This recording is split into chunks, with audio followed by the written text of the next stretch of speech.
Ale takhle to funguje jako v pohodě asi, ne? Když prostě to budu muset mít údržky, or I don't know. Nebo jak s tímhletím asi fungovat, prčic. Jestli mě není slyšet, tak jsem v háji.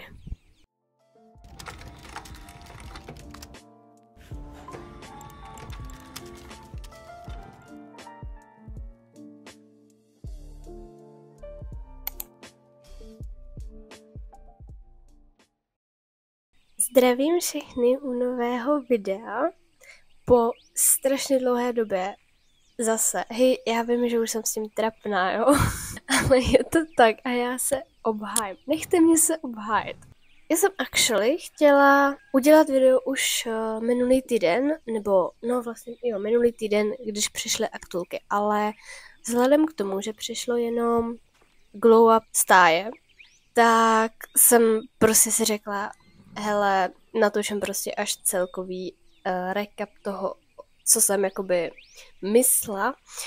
A rovnou jsem se rozhodla to spojit i s tím, že vám tak krátce zhrnu, proč jsem teďko nebyla zase aktivní, ale nebudu to už nějak jako protahovat, prostě nebudu se vymlouvat, jo.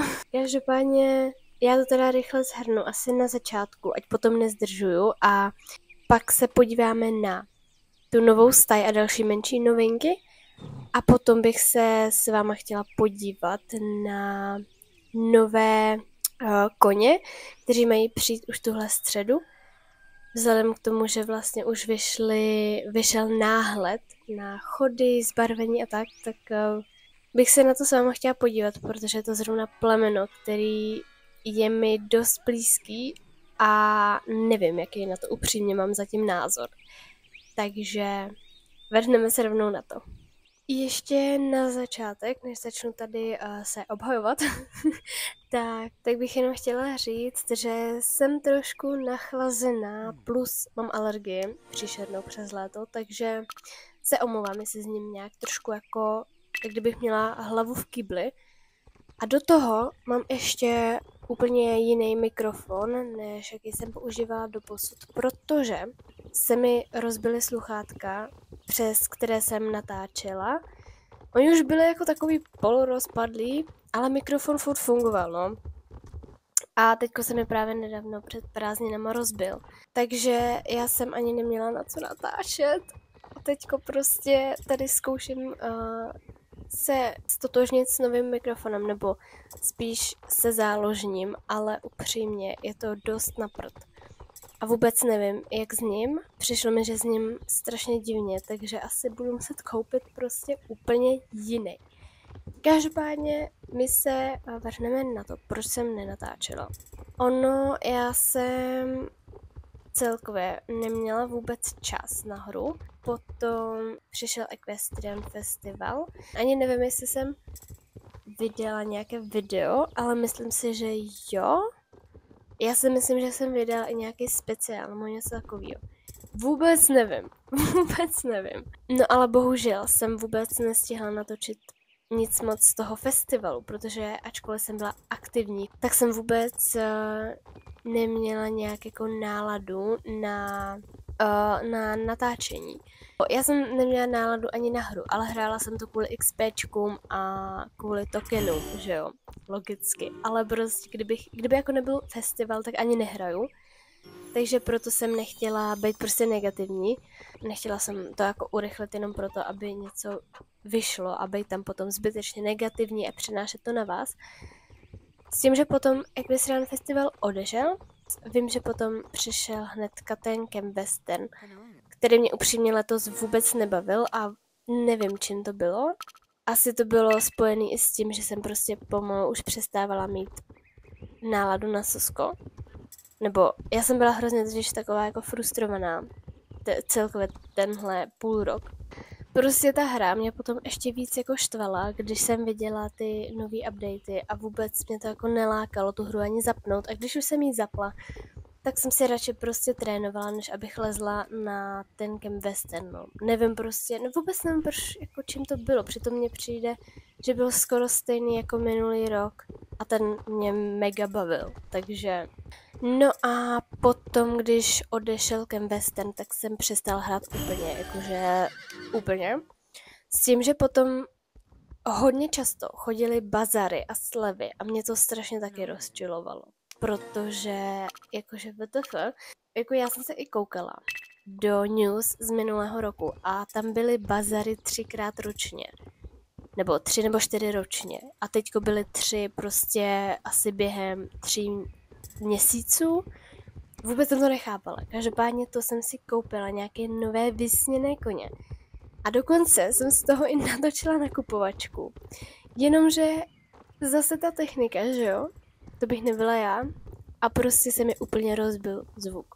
Takže jsem to nevydala, že jo? Takže to jsem úplně skipla nějak, jakože třeba ten Rainbow Festival, jo? Prostě vím, že byl, koupila jsem si tam asi 3 věci a tím to haslo. Přes prázdniny já jsem neměla moc čas, ale když už jsem čas měla, tak jsem hodně trénovala. Jakože fakt hodně jsem věnovala ten čas na sesku trénování.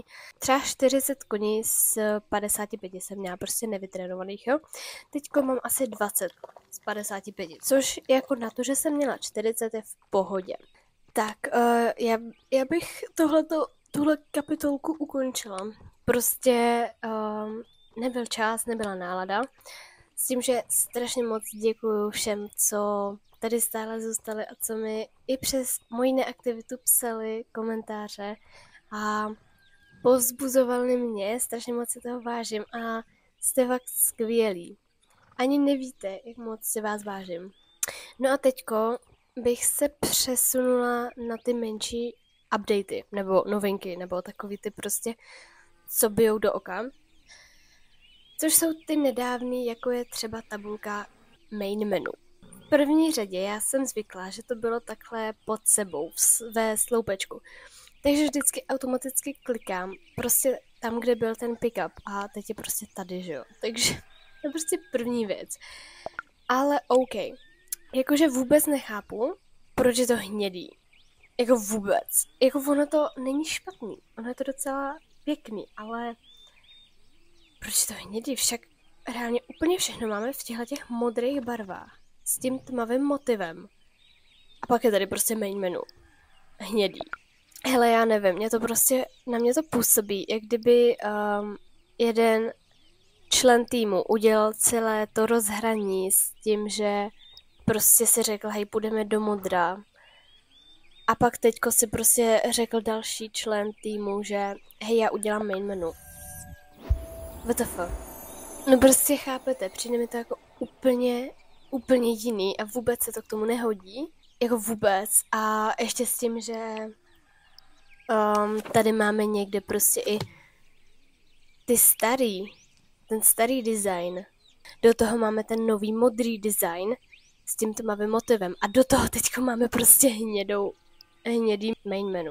Ne, na mě to fakt působí, jak kdyby to sosko se absolutně nedomluvalo na tom, co jakoby do té hry dávají a prostě, no jako ve finále je to malej detail, nebo jako není to nic tak hroznýho, ale je to strašný, nebo mně se to nelíbí, jak to k sobě neladí. Já bych se přesunula pomalečku asi do té stáje, která dostala glow up. Když do ní vlezeme, tak první co, tak prostě je to všechno tmavší. Je to tmavší a upřímně mě to asi ani nevadí. Mně se strašně líbí ty detaily toho dřeva. Nebo nevím, jestli to dělá ten tmavší jakoby filtr nebo co to je, ale je to strašně hezký. Fakt se mi to strašně moc líbí. Tady potom třeba zmizely ty přepážky, které tam byly. Ale mega se mi líbí tahle ta místnost. Jakože tady tohleto je tak strašně hezký. Jakože je to sice úplně k prdu, protože tam není žádná interakce, což mě upřímně strašně mrzí, ale je to strašně hezký. To samé potom tady. Tak tady máme ty přepravky s tím krmením a je to fakt cute. Tady máme potom, tohle je úplně nový, tady že jo, vůbec toho nebylo, to tak je hrozně super. Ale co mě třeba mrzí, tak je, že si tady třeba nemůžeme to krmení koupit, když už jako tady takhle je. Tak by bylo fajn, že když si můžeme napustit vodu, že si tady můžeme koupit prostě i seno a tak. To by jako super, no. Ježiš, tady se mi potom líbí ty okna, že už tam není to modrý sklo, křiklavý prostě. Fakt se mi to líbí, není to zatím žádná velká změna, ale Sesko samo psalo, že je to prostě jenom příprava na to, až si budeme moct vlastně tu stáj upravit úplně podle sebe. Takže já si tady jenom dočistím koně a potom bych se chtěla podívat na ten další vlastně, na tu další novinku. A tou je, že mají přijít ti nový koně, takže pokud nechcete spoilery, tak tady to video vypněte. Já vám strašně moc děkuju, že jste se dívali na tohle video. Uvidíme se příště. No a pro ty z vás, kteří tady zůstávají, tak se jdeme podívat na nové frýsáky, kteří mají přijít už tuhle středu. No a ten, kdo mě prostě zná, tak ví, že frýsáci jsou jako moje srdcovka. Jo, prostě v reálu já je úplně miluju. Je to jedno z mých 2 nejoblíbenějších plamen vůbec. S tím, že na Sosku byl doposud jenom ten jakoby jurvický frýsák, jakože co se týká 3. generace. A ten prostě co si bude. Já ho fakt mám strašně ráda. Ale je prostě úplně celý hrozně rozbitej a no prostě je úplně vadnej. Prostě mi vadí ty jeho animace, ten jeho ocas. A prostě chápeme, no. Takže já jsem byla extrémně natěšená, ale no viděla jsem prostě ten náhled a prostě nevím, no upřímně. No já to nebudu zdržovat, prostě se jdeme na to podívat. OK, jsem teda na YouTube CC Creation, tady vidíme nahoře, se o spoiler. S tím, že tady máme teda spoiler warning samozřejmě. Tak, počkat. Tak. Tady máme první náhled Freeze. První moje dojmy jsou asi takový, že má strašně pěknou hlavu. Jakože ta hlava, ty rysy má fakt moc hezký a jako ta hříva je taky strašně pěkná.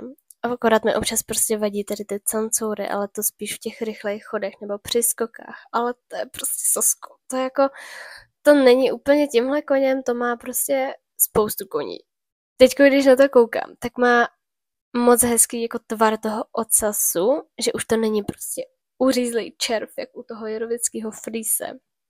Jakože občas v něm vidím trošku Andaluse, ale chápu, že oni jsou prostě příbuzní nebo co. Ale jako upřímně, já mám ráda i Andaly, takže mi to vůbec nevadí. S tím, že krok je v chillu. Akorát tady to nevím, proč jako ta ofina tak strašně jako houpe, jakože a ta hříva taky. Proč to tak strašně houpe? No dobře, zepředu se mi ta hříva vůbec nelíbí, ale tady máme ten klus. Já se strašně omlouvám, jestli tady budu trošku negativní, ale říkám jenom svůj názor. Ale mě ten klus z nějakého důvodu nelíbí. Ne, že ho úplně nesnáším, ale prostě já nevím proč. Ale mě tady vadí ty nohy. A celkově něco na těch nohách mi prostě nesedí. Tohle je jako hrozně divný třeba. Já nevím, mě prostě něco nesedí na tom klusu a vůbec nevím, čím to je. Koukala jsem se na to prostě několikrát a prostě nedokážu na to přijít. Jestli je to třeba to, jak se ty nohy pohybujou, nebo jestli je to tvarem těla. Já fakt nevím. Fakt nevím, ale prostě se mi moc nelíbí ten klus. Tady taky prostě ty nohy mi přijdou z nějakého důvodu, jakože, já nevím, tady to mi přijde takový divný. A ta hříva. Proč ale tak strašně vlaje? Takhle prostě reálně nevypadá ta hříva. Já se zblázním. Dobře, hej ne. Já nebudu hodnotit tu hřívu vůbec, jo, protože prostě tak tady z téhle to vypadá jak nějaká chobotnice, dobrý, no. Nebudu hodnotit hřívu, ok? Prostě tohle to je asi víc v pohodě, než ten klus. Tohle je jakože actually dobrý. To mi asi zatím nevadí, nebo nevím. Takhle na první to mi nic nevadí. To couvání je jako mega v pohodě prostě. Jo. Tady mně přijde hrozně divná ta animace toho ocasu. Co to je? Co to je? Já se ani nemůžu soustředit na ty nohy, jak prostě tam lítá ten ocas. Jako tady je to v pohodě. A tady už to WTF? Ale jako animace toho koně jako takového je asi v pohodě, ale ten ocas je úplně divný. To vzpínání upřímně mně se líbí do tohohletoho momentu, až na tu hřívu. Děláme, že tam není. Ale prostě potom on udělá takový divný pohyb. Teď tenhle, prostě jak jakoby si pohodí tu hřívou a mně se to nelíbí asi. Když ta hříva lítá úplně všude. Jakože reálně sedí na tom koni, tak se udusím tou hřívou. No skok prostě... Čekat. Já to zastavím. Mně se ten skok nelíbí. Kvůli tomuhle. Jo. Prostě WTF. Co to má s tím zadkem, vidíte to? Já to schválně úplně přiblížím. Já fakt nevím. Ten rychlejší jako nevypadá jako tak strašně v tom pohybu, ale furt mi tady vadí prostě tohleto. A já ty přední nohy mi taky vadí. Jak jsou zlomený. Hej, já nevím, jo. Prostě něco mi celkově nesedí na těch nohách. Tohleto je strašně hezký chod. To je special chod a je úplně... Mně se líbí víc než ten klus. Prostě tohle je úplně něco jiného než tohle. Jakože pardon, ale tohleto kdyby měl jako klus, tak jsem nejvíc spokojená, protože je to fakt hezký. Fakt se mi to strašně líbí a ani mi tam tolik nevadí ty nohy. Je to strašně rychlý. Však jako co děláš, koni? Běžíš maraton nebo... Já nevím, je to strašně rychlý prostě. Jakože je to drezurní chod, je to pirueta. A má být asi elegantní, že jo, logicky. No, mně teda jako nepřijde tohleto elegantní. Spíš takový hromotluk. Ježiš, no tak pod sedlem je to snad ještě horší. A i ta hříva prostě, jak je úplně naspídovaná ta hříva, viděli jste to? Tady. OK, doufám, že je to jenom prostě chyba v tom spoileru a že to takhle nebude vypadat. Tak potom tady máme animace ve stoje. Takhle, když ten kuň stojí, tak je strašně krásný. Tohle, ta animace mi ještě nevadí. Ta je v pohodě. Ale co mi vadí, je to, co přijde teď.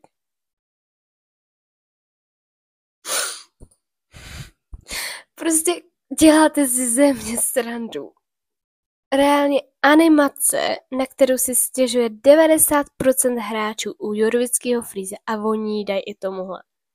Prostě tohleto, mě na tom Jorovickém Freezákovi, mě na něm štve asi úplně jako nejvíc. Protože já ho mám prostě ve stáji, v boxe, anebo i když prostě na něm třeba stojím na šempu, on si tam prostě začne najednou takhle poskakovat a mě to kolikrát strašně rozčiluje. A oni to prostě placnou i tomuhle. Já se zblázním. Proč mi to dělají? Já fakt tu animaci nemám ráda, já ji fakt nemám ráda. Z toho důvodu nemám ani toho Jorovického Freezáka v boxe jakoby permanentně. Ale vypadá to, že nemá takovou tu animaci, kdy vypadá jak pes, jo, takže aspoň, že tak. Taneček je actually strašně cute. Ty oučka. O můj bože, ona ho pohladila, ona nehladí vzduch, tak to je hustý. Líbí se mi tady, jak je kontaktní, jak se jako otočil, to je hezký. Jo, tak tady už na vás sere. To už je mu jedno. Ok, jak vypadá, když za něj hrajete. Ale ten ocas sice jako taky lítá prostě do oblak. Jo, prostě lítá do oblak při skoku. Ale nevypadá to tak hrozně, tím, že už to není prostě ten červ, no. Asi jako v pohodě, nevím, no. Až na tu hřívu. Já si to nemůžu odpustit, já se strašně omlouvám, ale... A to teďko nemyslím jenom konkrétně na toho koně, to je prostě i třeba u pasofinu. A máme tady zbarvení. Zbarvení numero 1. Je krásný, já miluju vraníky. Jo, tady máme hřívy. O můj bože, toho jsem si předtím nevšimla, že tady má copánek. Tak to je roztomilý. Akorát mi přijde hrozně divný, že tady tu hřívu nemá tak vlnitou, ale tady to je furt hrozně vlnitý. Ale to je jenom detail. Mě to připomíná hrozně Sabín tohleto. To je prostě koňská verze Sabín.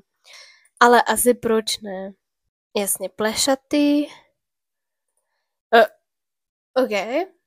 Jako pokud chcete mít fakt zajímavou fjordi hřívu, tak asi proč ne? Ale od kdy? Když má někdo fjordi hřívu, tak má... Prostě tady tohle? No, nevadí, jako asi proč ne? Bobanky jsou mega hezký. A tyhle ty bobanky, tak ty jsou úplně boží. Hej, má zaplatený ocas u tam těch. Jo, má. Bobanky mu mega slušej. Hlavně tyhle ty se mi teda dost líbí.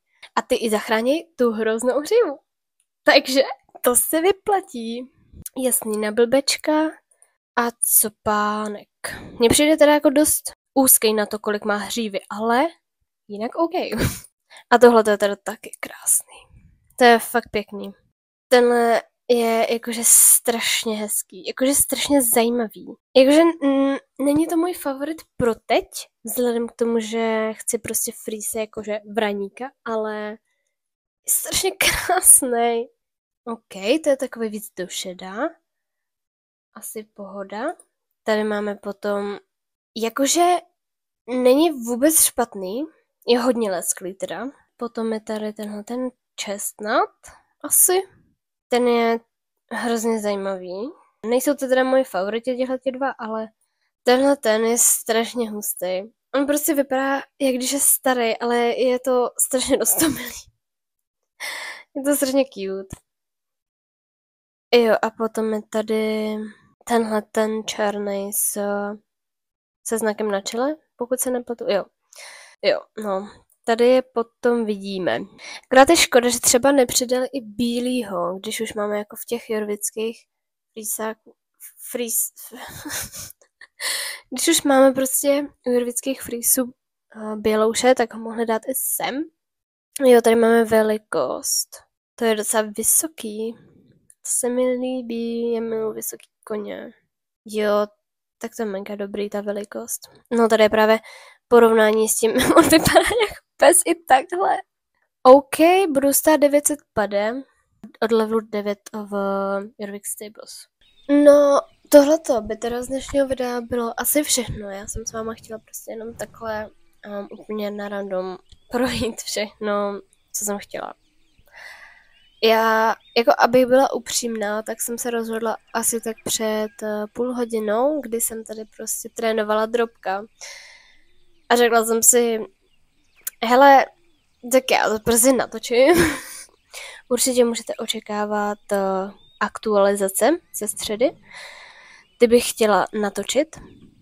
A my se uvidíme někdy příště. Mějte se hezky a zatím ahoj.